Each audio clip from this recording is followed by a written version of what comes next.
বন্ধুরা, চলে এসেছি সকাল সকাল একটা নতুন ভিডিও নিয়ে। আর এখন কিন্তু প্রচন্ড পরিমাণে গরম করছে, তাই তোমরা চেষ্টা করো যতটা পারবে বাড়ির মধ্যে থাকার। কিন্তু সবার কাজ থাকে, তো তাই জন্য সবাই বাড়িতে থাকতে পারে না, কিন্তু তাও বেশি বেশি করে জল খাবে। এটা হচ্ছে আমার একটা হেলদি টিপস, যেটা আমি নিজেও করি না, কিন্তু তাও সবাইকে আমি জ্ঞান দেওয়ার চেষ্টা করি। তো তার মধ্যে আজকে তোমাদের কিন্তু আমি অনেক সুন্দর সুন্দর জিনিস দেখিয়ে নিয়েছি। ভেতরে গিয়ে তোমরা ভিডিওর ভেতরে গিয়ে পুরোটা দেখে নেবে, আর তারপরে কিন্তু আমাকে জানাবে ভিডিওটা কেমন হয়েছে। বিরিয়ানিটা দিয়ে শুরু করার মেন রিজন ছিল, এই বিরিয়ানিটা বন্ধু আমাকে ট্রিট দিয়ে গেছিলো। আমি বাড়িতে ছিলাম না, আর আগের শনিবার তখনও দিয়ে গেছিলো। আর তারপরের দিন আমাদের ইউনিভার্সিটি যাওয়া ছিল, আর এখানে আমি ওকে বলছিলাম যে তোকে শেখ হাসিনা লাগছে আর আমাকে আমি না। তারপর দুজনে মিলে আমরা ইউনিভার্সিটিতে চলে যাই, যেটা আমাদের মেন রিজন থাকে ইউনিভার্সিটি যাওয়ার, সেটা হচ্ছে অ্যাটেন্ডেন্স। তোমরা দেখতেই পাচ্ছ। আর বন্ধু আর এখানে আমরা দুজনে মিলে কী করছিলাম, তারপর আমরা বড় পেনটার একটা ভালো ছবিও এঁকেছি। তারপর ওখান থেকে আমি 2টো 5 স্টার নিয়ে গেছিলাম, তার মধ্যে আমার ক্ষুধা লাগছিল খুব, তাই জন্য আমি একটা 5 স্টার বের করে নিয়েছিলাম, এদিক ওদিক তাকিয়ে। তারপর ছেড়ে দিলাম 5 স্টারটা, দেখলাম কেউ আসছে নাকি, তারপর চুপি চুপি খেয়ে নিলাম। ওখান থেকে চলে গেলাম।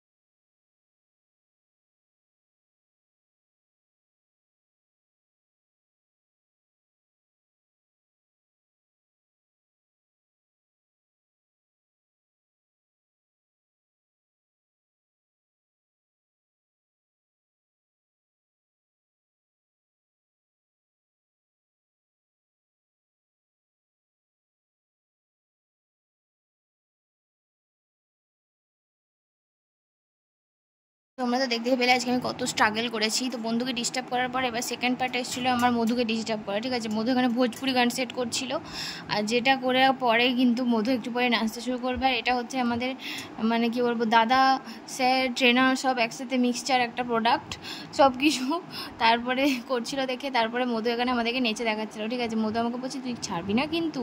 আমি বললাম আমি তো ভিডিওই করি ছাড়ার জন্য, তুই আমাকে কী করে বলতে পারিস। ওই দেখো ভোজপুরি গানে মধু আমাদেরকে নেচে দেখাচ্ছি ঝাঁকানাকা করে। ওর একটা শর্টসেরও ভিডিও আমি করেছি। তারপরে দেখো যে আমরা ভাবি যে মানুষের হাতের অ্যাকচুয়ালি কোনো কাজ থাকে না, কিন্তু অ্যাকচুয়ালি আমার হাতটা দেখার পর তোমরা বুঝতে পারবে যে এই দুটো হাতে কিন্তু মানুষের অনেক কাজ হয়। মানুষ অনেক রকমের কারিগরি করতে পারে, মানুষকে সাহায্য করতে পারে। এখন মধুর আমি দুলুনি রাগামাতে চিরুনি ওরকম করে খেলা করছিলাম অ্যাকচুয়ালি জিমে গিয়ে। তারপর ওখান থেকে বেরিয়ে আমার এই শশাগুলো দেখে খুব লোভ আসছিল, ভাবলাম যে আজকে আমি একটু ডায়েট করে এগিয়ে যাবো। তো শশা নিয়ে আমার কিছু খেতে ইচ্ছা করছিল না, তাই জন্য আমি শশা ছাড়িয়েছি নিজে।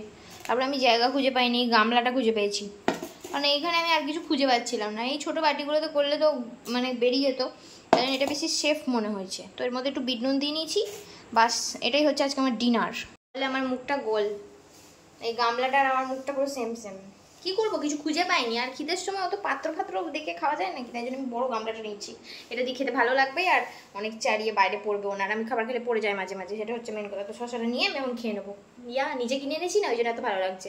বাড়িতে যখন এমনিতে শশা থাকে তখন ছাড়িয়ে খেতে ইচ্ছা করে না। ওই দেখো আমি কত খোসা ছাড়িয়েছি, তারপর নিজে এখন খাবো। কোনো পাত্র খুঁজে না পাই সেদিন আমি গামলা করে খেয়ে নিই। আর পরের দিনে কিন্তু চলে যাই আবার ওই ইউনিভার্সিটি। আর এখানে দেখতে পাচ্ছ সায়ন্তীর করুণ অবস্থা, ও একটা বড় জামা পরে চলে এসেছিলো মাথা থেকে পা অবধি। আর সেদিন গরমও ছিল বিশাল। আর সব থেকে বড়ো কথা হচ্ছে আমাদের ইউনিভার্সিটি বিল্ডিংয়ে, মানে আমাদের বিল্ডিংটা মেনলি হচ্ছে 3 তলা, তার উপর ছাদ, গরমে আমরা মরে যাই। তো ওখান থেকে আমরা চলে গেছিলাম জুবলি বিল্ডিং। জুবলিটা শুনলেই এখন আমার গিবলির কথা মনে পড়ে যায়, তাই আমি বন্ধুকে বলছিলাম এটা আদৌ জুবলি না গিবলি, সেটা ভালো করে গিয়ে আমাদের দেখতে হবে। তারপরে গিয়ে আমরা জানতে পারি যে না, ওটা জুবলি। তো এই যে দেখতে পাচ্ছ এই সমস্ত কাণ্ড কারখানাগুলো আমাদেরকে দিয়ে করানো হচ্ছে, কারণ আমাদেরকে স্কলারশিপের জন্য টাকা দেবে, আর সেই টাকার জন্য আমাদেরকে এখন খাটিয়ে মারবে। তবে বাড়িতে আসার পর দেখি যে চিকেন রয়েছে, রুটি রয়েছে, আর আমার কিন্তু পাশে একটু ভাত না পেলে শরীর খুব অস্বস্তি করতে থাকে, তাই জন্য বাড়ির লোকজন সেটা জেনে গেছে, তাই থাকার তার মানে দেওয়ার চেষ্টা করে। তো ওখান থেকে কিন্তু মাকে আমি মাদার্স ডের জন্য মানে আগাম শুভেচ্ছা জানানোর জন্য ট্রিট দিতে নিয়ে গেছিলাম। দেখতে পাচ্ছ দিদিভাই মা এখানে একদম সুখ দুঃখের গল্প লাগিয়েছে, জীবনের একদম অনেক কঠিন পরিস্থিতির গল্প। আর এখানে কিন্তু ফিশ ফিঙ্গার চলে এসেছে। তো ওই দিন আমার একটুখানি বেশি কষ্ট গেছে, তাই জন্য আমি বেশি খেতে পাচ্ছিলাম না, যেখানে কিন্তু আমি 4-5টা করে ফিশ ফিঙ্গার খেয়ে নিই। তারপর কিন্তু চলে এসেছিলো চিকেন তান্দুরি, আর তার সাথে কিন্তু আরেকটা দিয়েছিলাম ভার্জিন মোহিতো। 2টো অর্ডার করেছিলাম, কারণ দুটোতেই অনেকটা বেশি দেয়, তো 3 জনের আরামসে হয়ে যাবে। আর এখানে দিদিভাই আমার ভিডিও করার জন্য হেল্প করছিল, একদম মায়ের গায়ে সেটে গেছিলো। পরের দিনে দেখো গরমের পড়ি, আমি গরম পড়ি। তো মা আজকে অনেক কিছু রান্না করবে, মানে মা না, মেনলি দিদিভাই করবে, আর আমি মা হেল্প করব। মাকে নিয়ে চলে যাবো, দিদিভাই একা করুক, বুঝুক গরম কেমন লাগে। দেখাচ্ছি তোমাদের কি কি মেনু হতে চলেছে। চিকেন, যেটা মা ক্লিন অ্যান্ড ক্লিয়ার করে রেখেছে, আর তার সাথে হবে ফ্রাইড রাইস, তার সাথে হবে পনির, সব কাটাকুটি করে রেখেছে মা সুন্দর করে, বা দিদিভাই রান্নাগুলো করবে। এত গরম, এই গরমে রান্না করা মানে জীবন ধ্বংস ছিল। যে দিদিভাই সমস্ত রান্না করবে, পনির, ফ্রাইড রাইস, চিকেন। এখন মাকে বলছে পনির ফ্রাইড রাইস যা আছে করে নাও, তারপর আমি চিকেনটা পরে দেখে নিচ্ছি। তুই মুখ লুকাচ্ছিস কেন? কথার দাম নেই, মাকে খাটাস। তো দিদিভাইয়ের কথা রেখেছে। দিদিভাই কিন্তু চিকেন করতে চলে এসেছিলো, টেস্টি টেস্টি চিকেন। আর এখন কিন্তু এত গরম পড়েছে, আমার মনে হয় মায়েরা যা রান্না করবে তোমরা মুখ বন্ধ করে খেয়ে নেবে, কারণ রান্নাঘরে গিয়ে যদি তোমরা একবার দাঁড়াও তাহলে বুঝতে পারবে কষ্টটা কী পরিমাণে হয়। আর যদি মানে কি বলবো, এত গরম লাগে। আগের দিন আমি তো রান্নাঘরে ঢুকে দৌড়ে পালিয়ে এসেছি যে আমার দরকার নেই ভালো কিছু খাওয়ার, তাও তার মধ্যে দিদিভাই করে। আর মা কিন্তু ফ্রাইড রাইসটা করেছিল। মা কিন্তু বেশিরভাগ সময় গোবিন্দভোগ চালের ফ্রাইড রাইস করে, কিন্তু গোবিন্দভোগ চালের ফ্রাইড রাইসের থেকেও এটা খেতে ভালো লাগে। যখন মিক্স রাইস হয় তখন আমাদের বাড়িতে এই বাসমতি চাল দিয়ে হয়। আর চিকেনটা কিন্তু দারুণ খেতে হয়েছিল, কারণ প্রথম আমিই খেয়েছিলাম। দুপুরবেলা চিকেন দিয়ে আমি ভাত খেয়ে নিয়েছিলাম একটুখানি। আর আমার তো ভাত খেতে খুবই ভালো লাগে, সেটা আমার অনেক বন্ধু বান্ধবরা জানে যে আমি ফ্রাইড রাইসের থেকে ভাত খেতে বেশি পছন্দ করি। আর দিদিভাই আরেকটা কথা রেখেছিল, ও কিন্তু প্রথমে বলেছিল পনিরটা মা করবে, কিন্তু তারপরে ওই পনিরটা করে।